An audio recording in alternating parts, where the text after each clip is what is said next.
مفتی صاحب یہ قوم بھی بڑی عجیب اور جذباتی ہے، اگر کسی چیز کو شیئر کرنے پر آ جائے اور وائرل کرنے پر آ جائے تو رکتی نہیں ہے۔ جیسے ابھی حال ہی میں آپ دیکھیں وہ بھائی شہاب ہیں کیرل کے، جو پیدل حج کے لیے جا رہے ہیں، تو بڑی تیزی سے اور ابھی تک گروپوں پہ، فیس بک پہ، سوشل میڈیا کے جتنے پلیٹ فارم ہیں سب سے وائرل کیا جا رہا ہے اور بڑی تعداد میں وائرل کیا جا رہا ہے۔ تو یہاں پر کچھ باتیں ہیں، کئی لوگ مجھ سے بھی سوال کیا اور آپ سے بھی ضرور کیا ہوگا، تو یہ بتائیں کیا شریعت کی روشنی میں یہ اس طرح سے پیدل سفر کرنا اس کی کوئی خاص اور بہت بڑی فضیلت ہے؟ میں یہ دیکھ رہا ہوں، ایک تو کسی بھی چیز کو جو ہے نا بہت زیادہ کر دینا، یہ اس سے بھی ماحول خراب ہوتا ہے۔ اب یہ جو شہاب ہیں تو ان کے موضوع کو بڑا اچھالا گیا ہے، جی طرح طرح کی کلپیں، طرح طرح کی کلپیں، ہر دوسرا آدمی کلپ ڈال رہا ہے، ہر آدمی دوسرا دکھ رہا ہے، تو دو گروہ میں لوگ بٹ گئے ہیں۔ ایک وہ کہ جو دکھاوے باز کہنے لگے، جی ایک وہ جو جائز کہنے لگے۔ اب ان دونوں میں تصادم ہو رہا ہے، وہ ان کو، وہ ان کو، وہ ان کو، اور ان کو۔ تو بلکہ بعض کو میں نے بدتمیزی کرتے ہوئے بھی دیکھا کہ وہ کہا کہ دارالعلوم کے فتوے کو ہم نہیں مانتے۔ یہ ایک گھٹیا حرکت ہے۔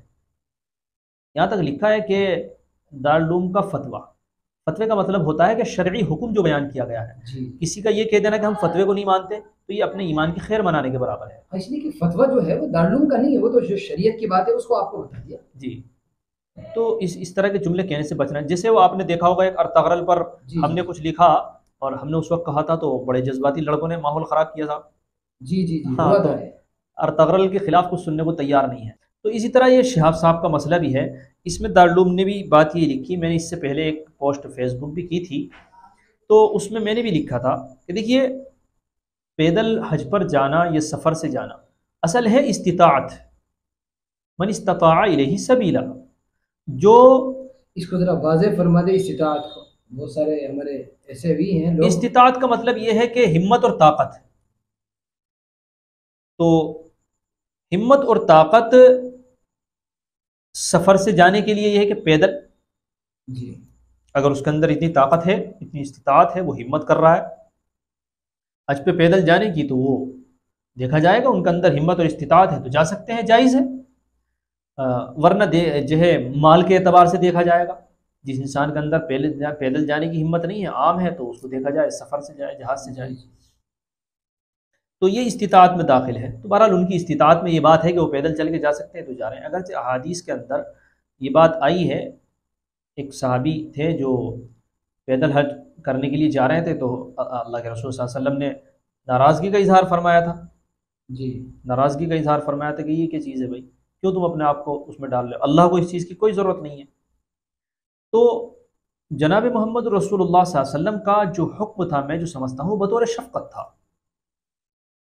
ان صاحب پر بطور شفقت تھا۔ منع نہیں فرمایا حضور صلی اللہ علیہ وسلم نے، بعض صحابہ نے پیدل حج بھی کیے ہیں۔ تو ان دونوں طرح کی باتوں کو نکال کر خلاصہ یہ آتا ہے کہ کوئی انسان ہے، اپنے جذبات ہیں اس کو لگا ہوا ہے، پتہ نہیں وہ کون سی نیت لے کر کے نکلا ہے اور کون سے اس کے جذبات ہیں یا کیا اس نے ارادہ کیا تھا، اللہ اور اس کے درمیان کا معاملہ ہے۔ تو کسی کو یہ کہنا کہ ریاکار ہے، دکھاوے باز ہے، یہ بات بڑھیا نہیں ہے۔ اور جہاں تک حج کے پہ جانے کا مسئلہ ہے، پیدل جا سکتے ہیں، لیکن دیکھیے افضل اور بہتر طریقہ یہی ہے کہ اس طرح کی چیزوں سے بچا جائے، اور جو سواری ہیں اللہ نے جو انتظامات فرمائے ہیں اس انتظامات کا فائدہ اٹھاتے ہوئے جو صحیح راستہ ہے، صحیح طریقہ ہے، اس سے ہی حج پر جانا چاہیے۔ تو خلاصہ کلام یہ ہے کہ بہت زیادہ نہ تو اس کو نگیٹو انداز میں دیکھنے کی ضرورت ہے اور نہ یہ سمجھنے کی ہاں ضرورت ہے ہاں کہ اس کی کوئی خاص ہے ہاں، بالکل بالکل، بس ٹھیک ہے وہ جا رہے ہیں تو زیادہ بحث کا مدعا نہیں بنانا چاہیے نہیں اس کو۔ بنانا چاہیے، لیکن دراصل لوگوں کو ویوز بھی لوٹنے ہوتے ہیں، اور جو مسئلہ ٹرینڈنگ میں چل رہا ہوتا ہے، بعض لوگوں کے چینل مونوٹائز ہو جاتے ہیں۔ تو جی ایسی میں سمجھتا ہوں کہ اس طرح کے کلپ بنانے والے ان کی نیت پہ کیا کر رہے ہیں، پہلے اپنی نیت بھی دیکھ لیں کہ ہم کس نیت سے کلپ بناتے ہیں یا کس نیت سے ہم لوگوں تک پیغام پہنچاتے ہیں، تو ان کو اپنی نیتیں بھی جانچنے کی ضرورت ہے۔ چلیے بہت شکریہ مفتی صاحب، یہ مسئلہ بھی حل ہوا، اللہ آپ کو خوش رکھے۔